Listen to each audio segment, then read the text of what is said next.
Doctor साहब, पिछले 7-8 साल से इंडिया की फॉरेन पॉलिसी में खास किस्म की डायरेक्शन आई है। जब से prime minister Narendra Modi power ली है और दोबारा फिर इलेक्ट हुए, and he is very popular person in India obviously. Jaishankar साहब ने बुक लिखी थी the Indian way. So what is an Indian way for foreign policy? Sumit ji, एक तो मुझे ये बता दीजिएगा कि आया पाकिस्तान ने पहले तो कहा कि ठीक है जी, अच्छा हो गया कि हिंदुस्तान ने इसको एक्सेप्ट कर लिया, फिर कहा कि नहीं इतना लेट क्यों किया, अगर एक चीज हो गई तो आप उसी टाइम भी बता सकते हैं, क्योंकि छोटी चीज नहीं है। अच्छा खासा बड़ा गालिबन सुपरसोनिक था या क्रूज था, कोई मिसाइल था, लेकिन छोटा नहीं था, अच्छा खासा बड़ा मिसाइल था जो। नमस्कार दोस्तों, स्वागत है आप सभी का। दोस्तों, जैसा कि आप जानते हैं कि इंडिया का और पाकिस्तान की बातचीत बंद है और पाकिस्तान के बहुत सारे एनालिस्ट और पत्रकार, मीडिया, बिजनेसमैन सब चाहते हैं कि इंडिया से बातचीत हो ताकि उनका काम धंधा चल सके। और पाकिस्तान के अंदर भी जो गवर्नमेंट में जो इकोनॉमिक सेक्शन को जो समझते हैं वो लोग तो चाहते हैं कि इंडिया से बात हो, लेकिन जो इनका रिलीजियस जो माइंडसेट है वो इनको इजाज़त नहीं दे रहा है इस बात की। और हमें जो पता चला है वो यही है कि जो इमरान खान है वो एक रिलीजियस आदमी है। वो कोई सेक्युलर या सोच का या इंडिपेंडेंट सोच का आदमी बिल्कुल भी नहीं है। वो एकदम बिल्कुल आप कह सकते हैं कि रिलीजियस आदमी है, रिलीजियस बंदा है, और वो उस पर रिलीजियस सेंटिमेंट हावी है। चलिए वीडियो देखते हैं। डॉक्टर साहब, पिछले 7-8 साल से इंडिया की फॉरेन पॉलिसी में खास किस्म की डायरेक्शन आई है। जब से प्राइम मिनिस्टर नरेंद्र मोदी ने पावर ली है और दोबारा फिर इलेक्ट हुए, and he is very popular person in India obviously. Sir, how do you see और how do you measure, for example, जो जिस तरह जयशंकर साहब ने बुक लिखी थी the Indian way. So what is an Indian way for foreign policy and how the world is looking India? तो आप कैसे देखते हैं कि नरेंद्र मोदी साहब के टेन्योर में इंडिया की फॉरेन पॉलिसी आउटलुक क्या है? 7 साल पहले क्या फर्क आया? उसको दो तरीके से देख सकते हैं। एक तो पूरी दुनिया में कुछ फर्क आया, तो जाहिर है कि भारत भी एक मुल्क है जो दुनिया से जुड़ा हुआ है। दुनिया में बदलाव आता है तो भारत में भी बदलाव आएगा। तो भारत आज जो है वो तकनीक का एक खास मुल्क माना जाता है। हम लोग कभी कभी अपने आप को शायद ज्यादा लगता है, पर हम अपने आप को कभी कभी आईटी सुपर पावर भी कह देते हैं। तो क्योंकि तकनीक में और खासकर इंफॉर्मेशन टेक्नोलॉजी में भारत जो है वो काफी आगे बढ़ा हुआ है, इसलिए वो तकनीक को इस्तेमाल करके फॉरेन पॉलिसी को आगे बढ़ाया जा सकता है। और साथ साथ जैसे आपने द इंडिया वे और डॉक्टर जयशंकर का जिक्र किया, वो तो एक तरह से प्रोफेशनल फॉरेन सर्विस का हिस्सा रहे हैं 40 साल तक। तो आज ये विदेश मंत्री जो इतने वेल ट्रेन्ड हैं फॉरेन पॉलिसी डिप्लोमेसी में, वो उस चीज को आगे बढ़ाने में बड़े काबिल हैं एक तरह से। और एक छोटी सी आखिरी बात ये जोड़ दूं मैं उसमें कि भारत के प्रधानमंत्री नरेंद्र मोदी जब बने थे प्रधानमंत्री, तो बड़े लोगों ने कहा कि ये तो इनको सेंट्रल गवर्नमेंट की कोई एक्सपीरियंस नहीं है, ये प्रोविंशियल लीडर रहे हैं, तो शायद ये अंदरूनी चीजों पर ज्यादा ध्यान देंगे और फॉरेन पॉलिसी पे नहीं ज्यादा ध्यान देंगे। और उसका बिल्कुल हुआ उल्टा। आप देखें, उन्होंने इतना इंटरेस्ट लिया फॉरेन पॉलिसी में, इतनी दुनिया में बार बार जाकर उन्होंने बातें की, मिले, कई चीजों को आगे बढ़ाने की कोशिश की, जितने ज्यादा लोगों से मिल सकें, जितने ज्यादा देशों में जाकर सीधी बात कर सकें। तो पेंडेमिक के दौरान भी लगातार, देखिए वो विदेश मंत्री हो या वजीर आजम हमारे हो, लगातार जुड़े रहे हैं दुनिया से। तो 130 करोड़ से ज्यादा जनता है यहाँ। तो जब जनता आपस में जुड़ जाती है दुनिया भर में, तो बड़ा देश होने का अपना एक फायदा मिलता है। बड़ी इकोनॉमी भी है, छठी इकोनॉमी सबसे बड़ी है हमारी, तीसरी सबसे बड़ी सेना है भारत की, मिलिट्री है।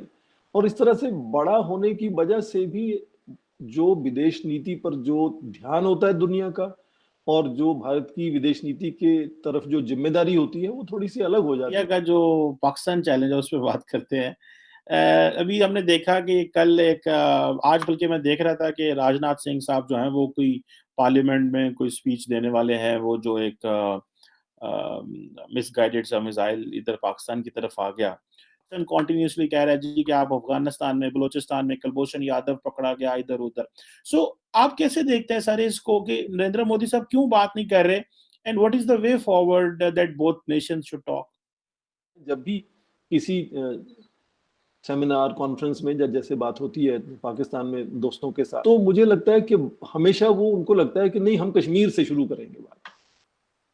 अब कश्मीर तो सबसे सेंटर का और सबसे मुश्किल और सबसे डिफिकल्ट सवाल है। तो ये तो पूरी दुनिया में सोच है कि जो मुश्किल सवाल है उसको शायद हमें थोड़ा सा ठंडे बक्से में रखना पड़ेगा। चीन के साथ भी ऐसा हुआ 1988 में, जब वजीर आजम राजीव गांधी गए चीन, तो उन्होंने ये कहा कि बॉर्डर जो है वो बड़ी मुश्किल चीज है, बॉर्डर को सॉल्व करेंगे, ऐसा नहीं कि नहीं सॉल्व करेंगे, पर उसके चक्कर में कुछ आपस में करें ही ना, बातचीत ना करें, जब व्यापार ना करें, जब निवेश इन्वेस्टमेंट ना करें, ये शायद ठीक नहीं होगा। तो फिर व्यापार खोल दिया, इन्वेस्टमेंट खोल दिए, आना जाना खोल दिया, तो उससे जाहिर है कि काफी फायदा हुआ दोनों देशों।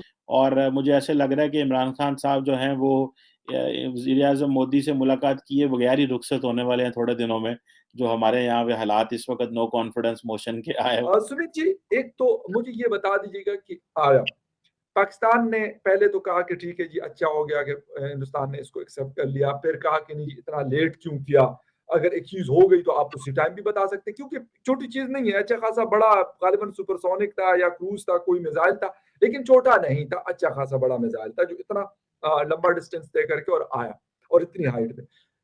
क्या वाकई हिंदुस्तान की जो भी लोग उसको हैंडल कर रहे थे या जैसे भी हो चला, ऑन टाइम क्यों नहीं बताया कि हाँ यार ये चीज हो गई है, फिर पाकिस्तान ने उसको, और पाकिस्तान कहता है कि नहीं जी हम इसको इंटरनेशनल उस पे फोरम पे उठाएंगे। क्या नजर है आपकी कि नहीं जी ये ऐसा नहीं है, ह्यूमन एरर हो सकता है, बहुत सारी चीजें टेक्निकल चीजें हो सकती है, आपका क्या ख्याल है इस हवाले से? फखर भाई, अब चीज के दो डायमेंशन, एक है टेक्निकल डायमेंशन, एक है पॉलिटिकल डायमेंशन। एग्जैक्टली, दोनों पे बात करते हैं।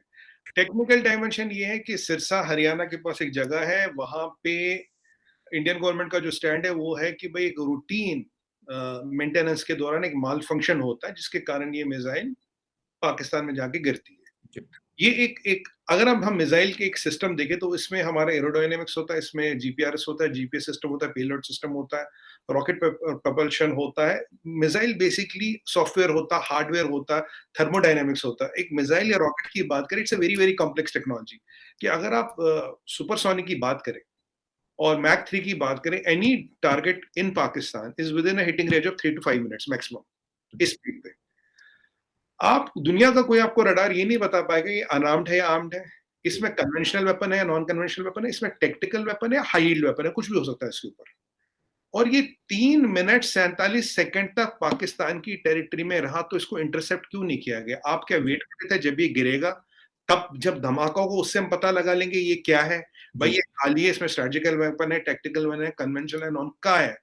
तो एक बहुत बड़ा सवाल ये आता है कि 3 मिनट 47 सेकंड तक तो वो आपको कोई भी दुनिया का रडार बता देगा इतने मिनट पे आपकी टेरिटरी में था, मतलब 10-20 हजार का चाइनीज रडार भी बता देगा जो लोएस्ट क्वालिटी का होता है। सवाल ये था फखर भाई, अगर इसने वहां गया तो इसको इंटरसेप्ट क्यों नहीं किया गया? Why it was not intercepted? क्योंकि एनीवे आपके पास 5 मिनट ही है किसी भी मिसाइल को इंटरसेप्ट करने के लिए, 4 से 5 मिनट। एक बहुत बड़ा सवाल ये आता है।